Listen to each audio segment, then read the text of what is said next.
welcome back to my channel. As you can see, I have a guest with me today. Hi everyone. So today we're going to be discussing the traditional versus the non-traditional way of becoming an accountant, kind of the differences between working in practice compared to working in industry, and the different types of qualifications. Are there any differences? And we'll be comparing and contrasting our experiences from that. So without no further ado, I'm going to introduce my guest today. So do you want to tell us who you are and what you do?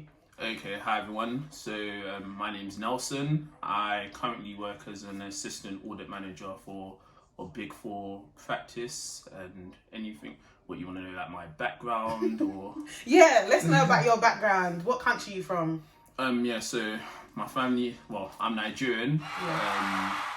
I was born in South London, and then at the age of 14, I moved to Essex, like around the same area as Bissy. And yeah, that's it really. So I'm going to be going through a series of questions, which I'm going to be asking Nelson about his experience, and I'll also answer the same question about my experience, just so that we can compare the two. So I guess the first question I have for you, Nelson, is, tell me how you became to be an accountant, through college, university, and your motivations. Okay, so I think I'll start off first with the motivations. So I've always, I watched your video, you have always been good at maths. And I've always been told, if you're good at maths, a good career to get into was accountancy. So at the age of 14, when I first moved to Essex, I'm not sure if you guys remember, there was a recession, and then a lot of people were losing their jobs. And I started looking into, okay, what are recession-proof jobs? And I saw accountancy was at the top of the list, and it's kind of gone around full circle, given the scenario that we're in with COVID. You can see a lot of people are losing their jobs, but accountants, thankfully, we've been quite secure in this COVID environment, just due to the nature of the profession. So that was one of my key motivators, and just to get a qualification that would enable me to have business skills, but at the same time use my numeracy skills. In regards to my journey into becoming an accountant, so I went to college, I studied maths, history, economics. History? Yeah, I did history. Oh, wow. Did you like it? Yeah. So what do you know about Henry VIII and... No. You know what the funny thing is? I'm not sure if you remember this. Yeah. I actually studied history because of you. Because there was a time. I don't like history though. I told you the A levels that I was going to sit. Initially, I was going to do government and politics. I think business studies, maths, and something else. And then you advised me that not to do government and politics, and you advised me to do economics. Yeah. Which is funny that those ended up being the ones that I ended up doing the best in at A level. Wow. So funny enough, you probably don't even remember that day. I could probably tell you off screen the day it was, but wow. So so I did those at A level, and then I had a similar story. I was doing good in my AS, and then my first, when you first sit your January exams, I aced it. So I don't know, maybe I got a bit arrogant. I got a bit arrogant. I was pumping out my chest. And then when the May exams came and I got the results, it wasn't what I wanted, and I was shattered. I was thinking that my life's ruined. I'm not going to be able to get like you from a Nigerian background. So I'm you want to try and make your family proud. Yeah. So I was very disappointed, but then I told myself, at the end of the day, feeling sorry for myself isn't going to achieve anything. That's so cool. People who went to my college, they'll probably know, second year college, just kind of isolated myself, was in the library, and then I managed to push my grades up. So similar to you, I got AAB, and sweet. Yeah. I mean, you got to big yourself up. You put in the work for it, so so I ended up getting that, and then similar to you, I was contemplating, because I ended up because of what I got at in first year. My predicted grades were, I think, A, B, C or something. So I had to the uni that I initially wanted to, kind of similar to you, I wanted to go for the LSEs and stuff, but that didn't really work out. So I ended up applying for Kent, and then got into Kent. I did a lot of research beforehand, studying what were the employability rates of each individual uni, because I love education and stuff, but my main thing was I want to make sure I get a job when I leave uni. I don't really care about, if I was to do something that I was actually passionate about, probably I would have done like history or a topic like that, but I just wanted You really like history? Like, history I think it's coming up. Yeah. But so yeah, I was studying. So I was mainly studying, like trying to see like what unis were good in terms of employability rates, in terms of like their graduates going into graduate type roles. Yeah. So that's how I ended up in Kent. That's cool. And what did you study in Kent? I studied the same course as you, accountancy and finance. And yeah, you were the year above me, and I kind of used your career as like or like your education as kind of like a blueprint to go forward. So yeah, we both went to the same uni, guys, but we've known each other since secondary school. Yeah, since secondary school, and so. Yeah, technically, I'm only like what? Oh. Like, what? You're May, I'm December. So what? Like 7. Couple, I don't know. I think the calculation. 7 months. Yeah, 7 months. Yeah, 7 months. So yeah, he's only 7 months younger, but you're in a different school year, basically. So yeah, like we went to the same university, but we're in different years. But we had similar experiences up till sort of university. So I guess like the other question I have for you in terms of becoming an accountant is, did you have any other career paths that you wanted to choose other than accounting? Yeah, I'd say kind of like your first video. When I was like in college, when I was starting to look at like careers to go into, I wanted stability and a way to, because maths has always been like my favorite subject. So I also looked into like actuarial careers, and I was but like what you said, I think it kind of pigeonholes you. If you become an actuary, you can only be an actuary. But with the accountancy, with going into accountancy, there's so many there's a wider breadth of careers that you can go into. Yeah. So yeah, other than that, not history. No, there's no money in that. I'm Nigerian, eh? You want to be a historian? No, what's that? No. I mean, sorry. I mean, there's nothing wrong with it. There's nothing wrong with it. There's nothing wrong with it, but it's just primarily like, this is like the advice that I give to like, especially if there's young people. It's good to follow your passions, but at the end of the day, we're in a market economy. You want to try and make sure that if you're going to get yourself into debt, you acquire skills that are marketable. Absolutely. That you can actually, you can get a career and you can actually support yourself going forward. And just from my perspective, that was just my my main motivating factor. Not to say that it's right, but that was just what pushed me. Okay, so another question. You kind of mentioned stuff about like employability. That's something that I never really looked at when I was looking at university. So do you kind of remember like the percentages and rates of like Kent when you chose it, and accounting when you chose it, in terms of employability?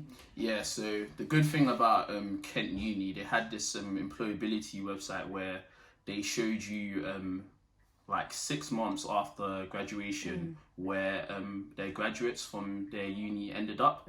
So I was analysing that like a hawk, like okay, these people are studying these courses, are they actually ending up in the roles that they studied? And Kent, one good thing I've noticed, like from our uni, most people who studied our course specifically did end up in the accountancy type roles. Yeah. And then another website which is good is which.com, where you can compare university degrees, because I was also I got an offer from Southampton to do economics and finance, but I think when I looked at the employability, despite it being a Russell Group uni, the Kent employability rates were a bit higher, so I just went towards that just because that was my main. Makes more sense, really. Yeah, and then I'd say the complete university guide is also a good. That was big. Yeah, a big one where you can see the employability rates, and you can like break it down by specific courses, and then that was my main reasoning. And another thing is like you, I wanted to get as many exemptions as possible. Yep. And I just thought when I go out into the graduate market, it would make me more competitive. So yeah, that was the main reason. Because in hindsight now, if I would have known, I would have just done economics or something. But that's is life. Definitely, yeah. Okay, cool. So sorry guys, I do have notes for the questions because I've got like questions written down. So I guess the next question or the next topic I want to go into is the studying side. So to give a bit of background, you guys know that I studied ACCA. So Nelson actually studied ACA. So guess in terms of going into the exams part, how many exams did you have to do? Because I did 6 exams after my exemptions. So there was 14 altogether. I was exempt for 8.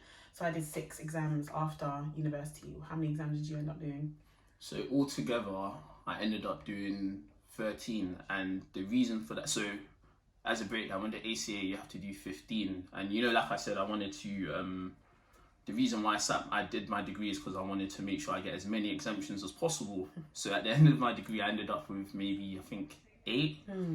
But my employer, they had a policy where they just felt that it's best that you sit all the exams from scratch. So when I first started, I was just like, oh damn, I've got all these exemptions, but I can't actually use them. So except for 2 minor exams, which they didn't really care about. So I ended up sitting 13 out of the 15 exams. Okay, cool. And then in terms of like the exams, what's the pass mark for ACA in terms of what do you need to pass? Boy, I think for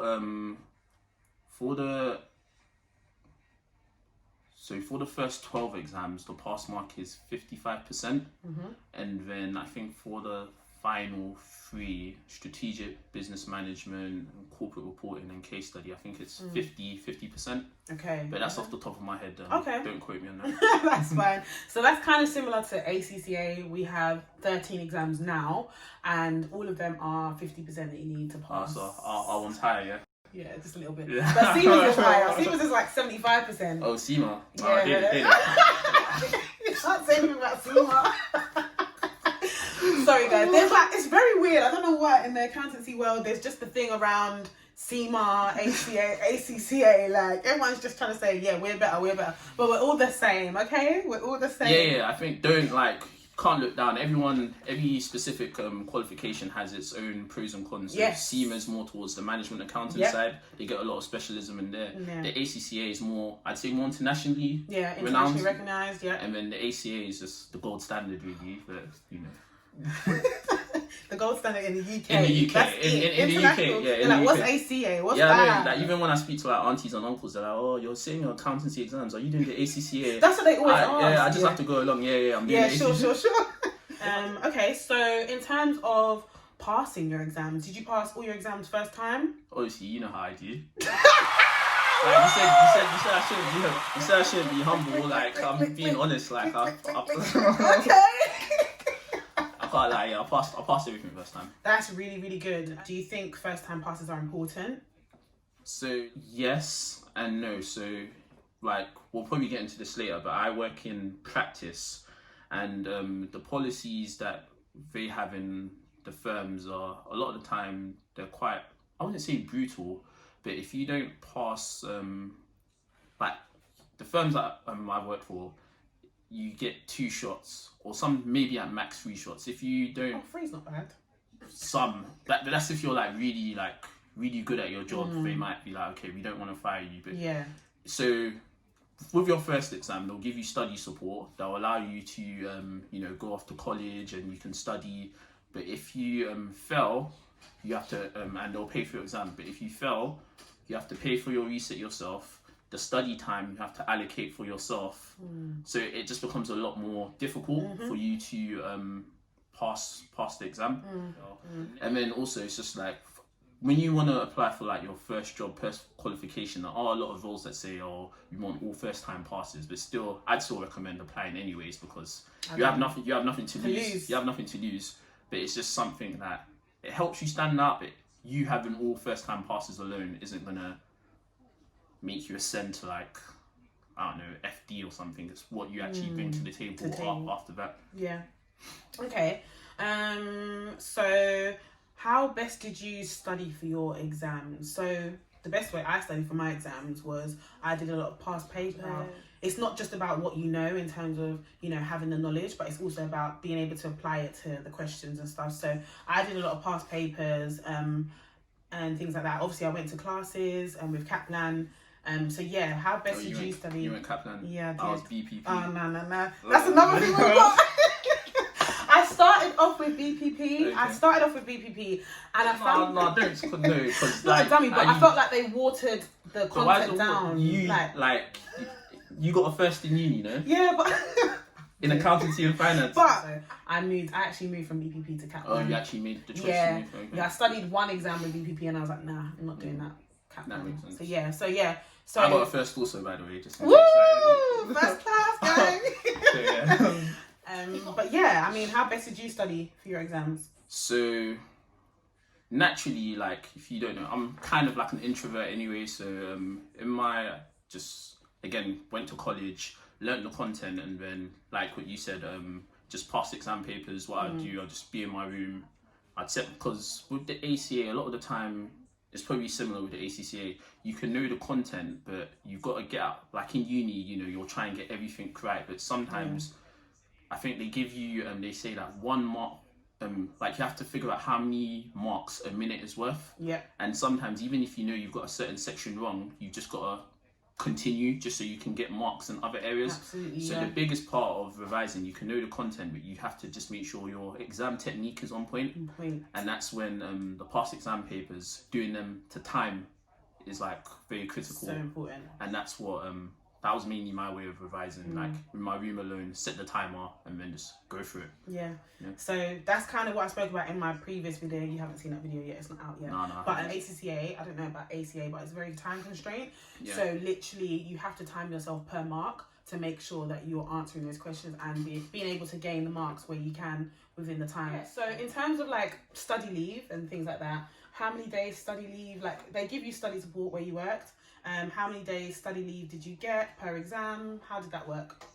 It was really like dependent on the exam. So okay. How the ACA works is, so I don't know if it's changed now, but the first 6 exams are multiple choice exams. So you'll go to college for maybe a week or maybe 3 days, and then study leave, I think they'll give you like a few days before the exam where you can just like revise.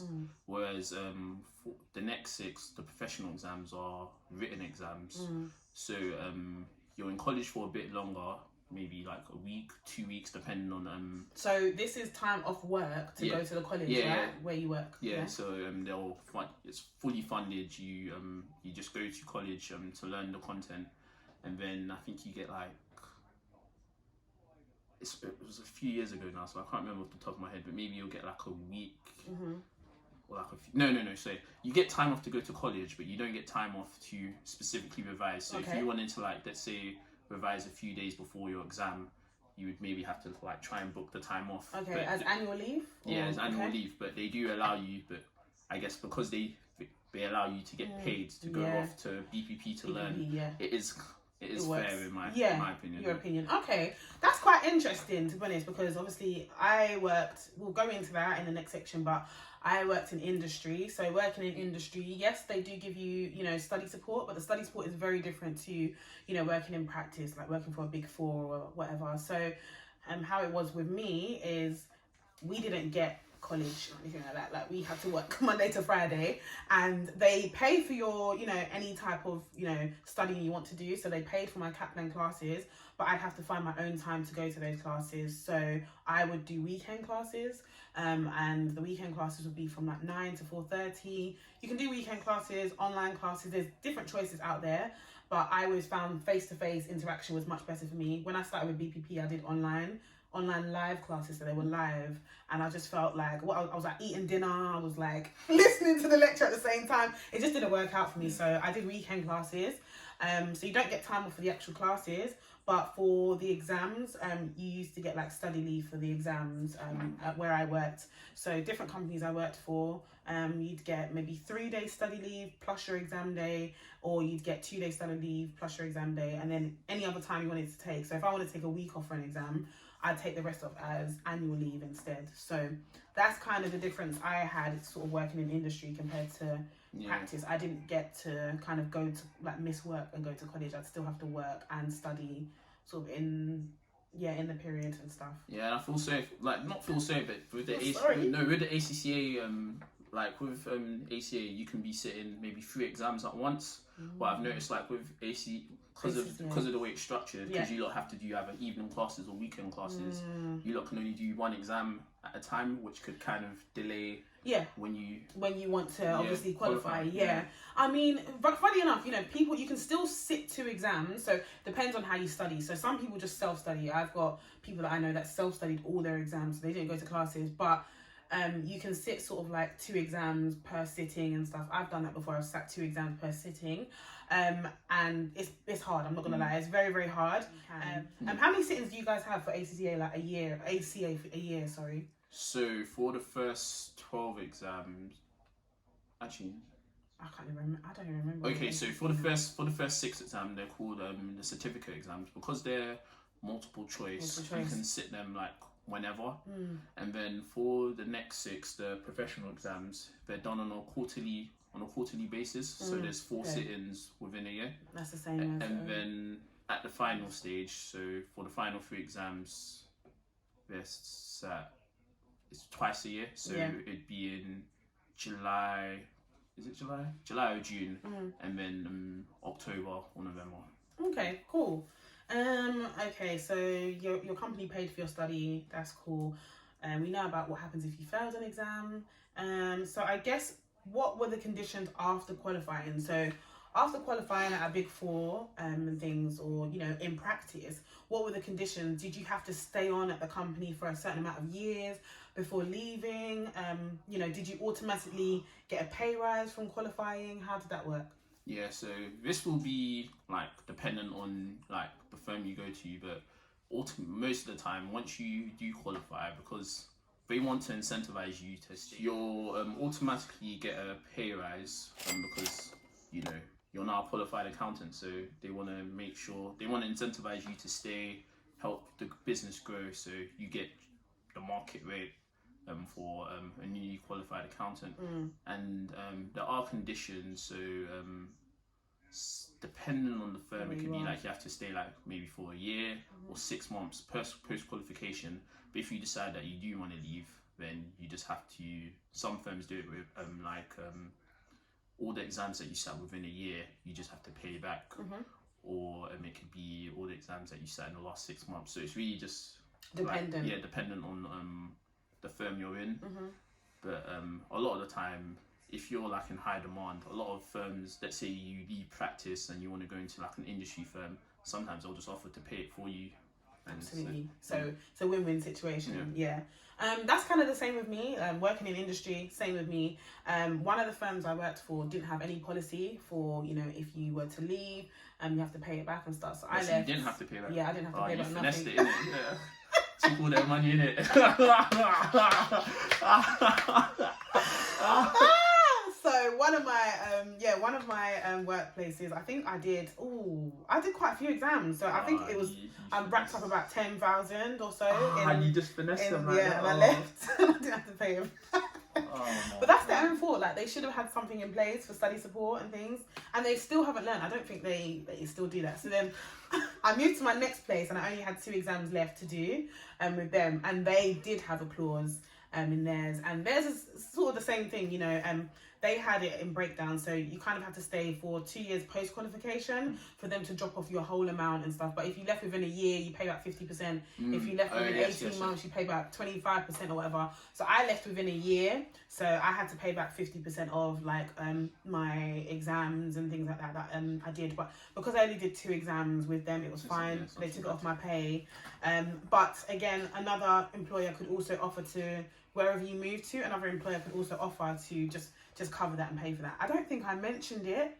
I don't know. I don't think I put it up in mine. Sometimes it's awkward. Like, it was very awkward, especially if you're like going for like a competitive role. Yeah. And saying, it was really awkward. Can you help pay for this? Yeah, I think in terms of sort of like with me, obviously I qualified at that place where I had to pay it back and stuff, and I was moving to a different qualified role, and it was a big salary jump for me. So I just felt like it would be very cheeky.